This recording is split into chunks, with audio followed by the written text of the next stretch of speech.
The Lantern of Widow's Ridge.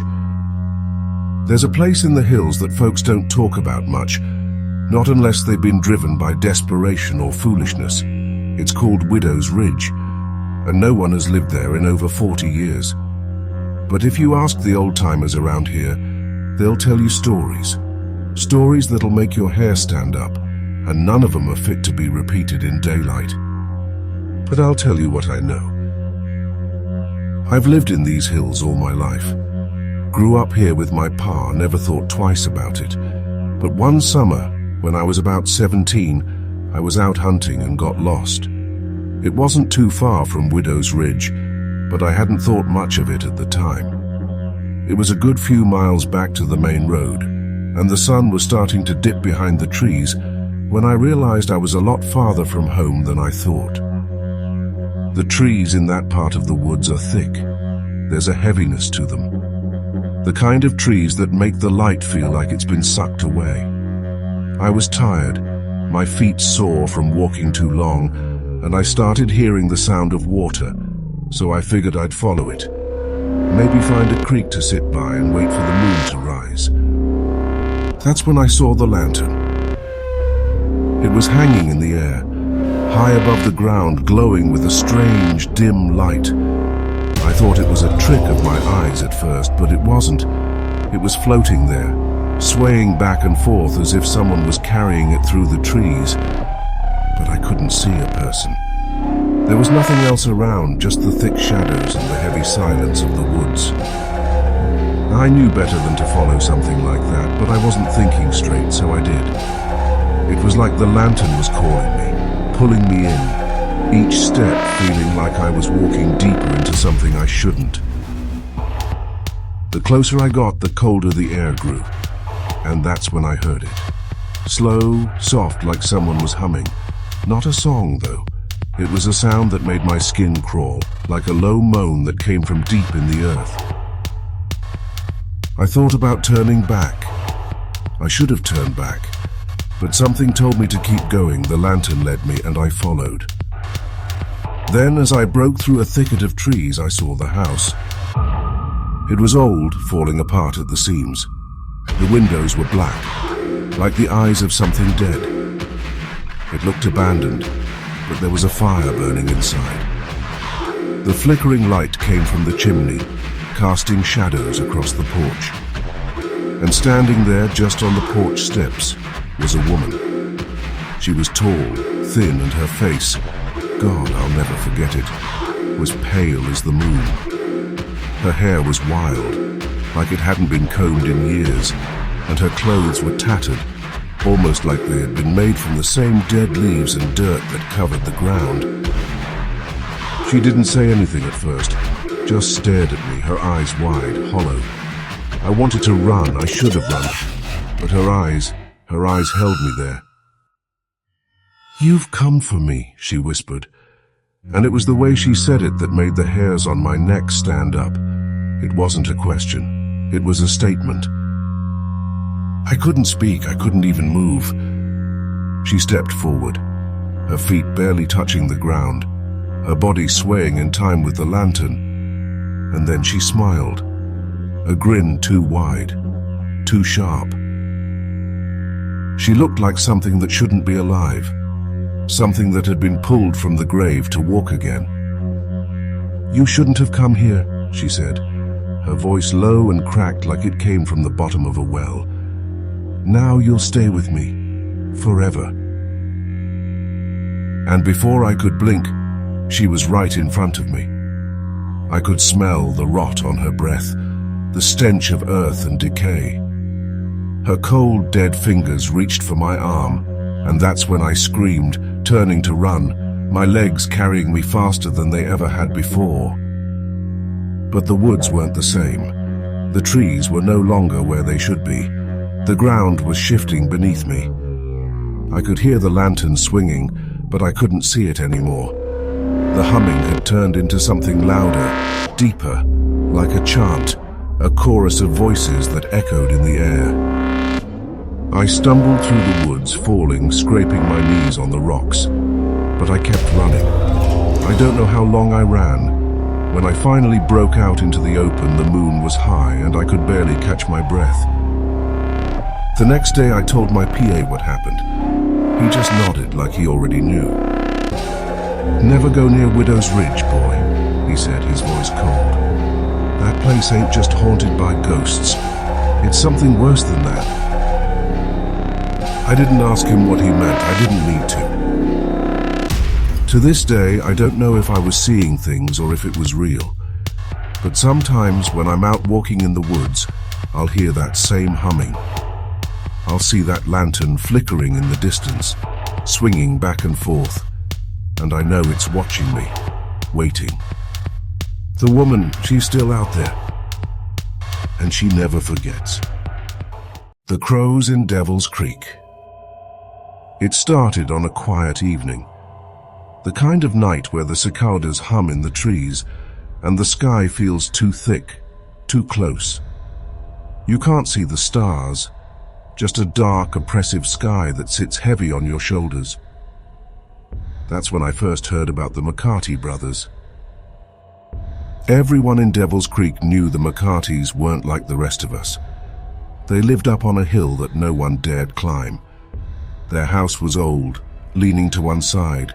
The roof caved in on itself like it had been abandoned for years. No one saw them much. Just the occasional flash of a shadow in the window, or the distant creak of their porch swing moving by itself. Folks said they were all kinds of things: crazy, dangerous, haunted by something twisted in their blood. But one evening I needed work, and when you're a young man in these parts, you take whatever work you can get. So when I was offered a job to help haul some timber for the McCartys, I didn't hesitate. I should have. I drove up that narrow dirt road, the trees closing in around me like a wall. The farther I went, the more I noticed the crows. They were everywhere, sitting in trees, perched on the fence posts, lining the telephone lines. Hundreds of them. Their eyes followed me, black and empty, like they knew something I didn't.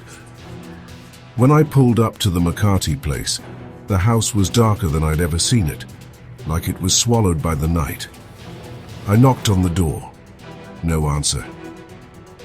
Just when I was about to turn away, the door creaked open, and there stood the oldest brother, Amos.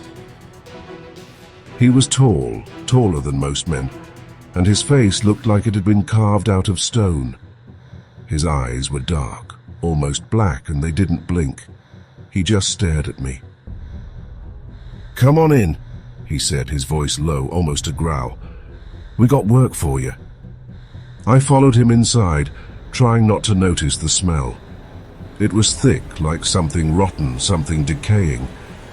But I'd been raised to work, so I put my head down and got to it. They didn't talk much, not at first.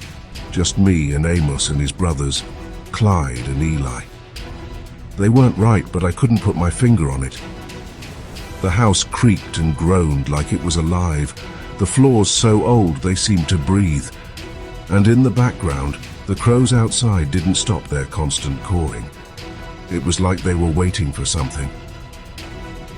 It wasn't until late in the day when things started to turn strange. Amos told me to head out back, where they'd been clearing trees. As I walked into the yard, I saw something that made my skin crawl. There was a hole, a deep one, just beside the barn. I didn't remember it being there before, and the dirt around it was disturbed, like something had been recently dug up. "What's that?" I asked, pointing at the hole. Amos's smile was thin, like he was hiding something sharp behind his teeth. "You don't want to know," he said, but his eyes flickered to the crows. They were louder now, louder than they'd ever been. And that's when I heard it. The sound. A scraping noise like nails on wood, coming from the hole. I stepped closer, and that's when I saw it. The hand.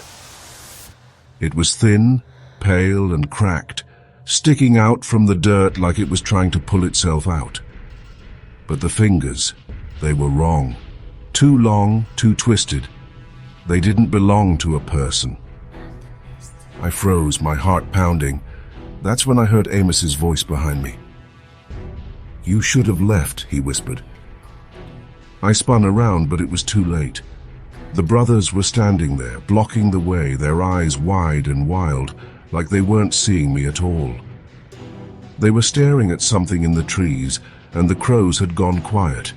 Too quiet. And then I saw it, moving slowly through the woods, the shape of a person. But it wasn't a person. It was taller, its arms longer, its body twisted like it didn't fit in the world. It was covered in dirt with patches of decaying flesh hanging from its limbs. The thing moved with an unnatural grace, like it was gliding. I didn't understand what I was looking at. It was like some kind of monster, but it was wearing a human face, the face of a woman, and I knew her. It was Ma McCarty. She'd been dead for years. The brothers started chanting under their breath, a low, guttural sound that made the air feel thick. The crows started to move then, rising into the sky like a black storm. But it wasn't the crows that scared me.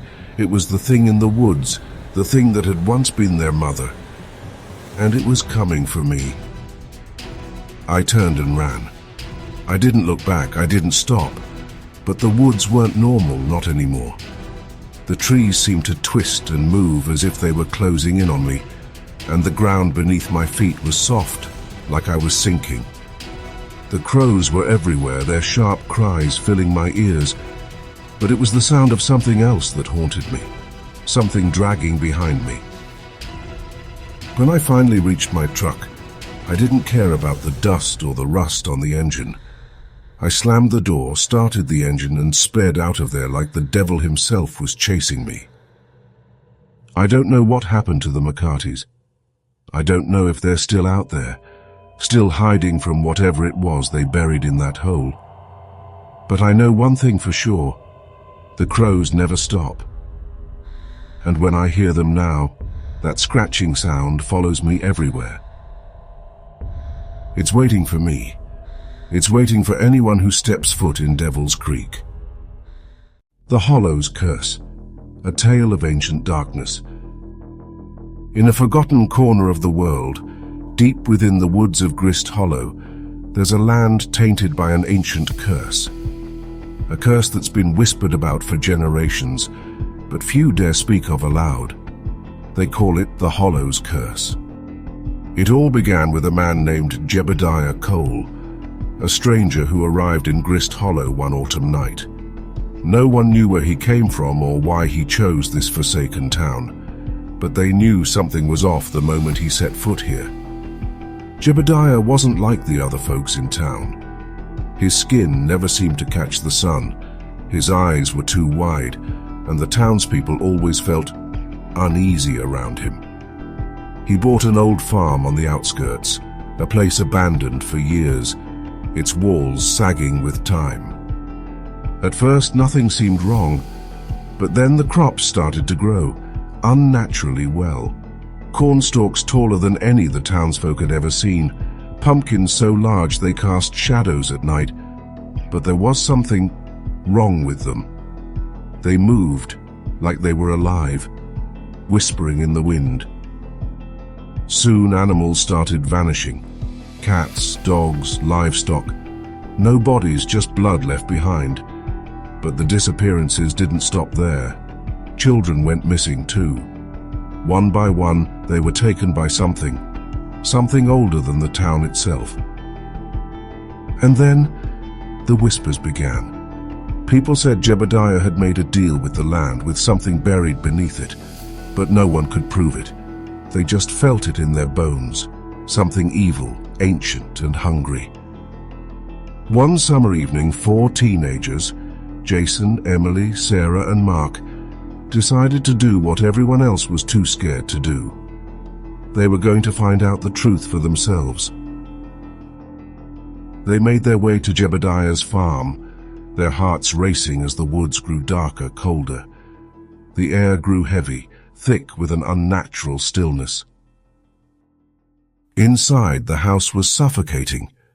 The air was thick with rot and the walls were covered in symbols, written in blood, smeared like desperate warnings.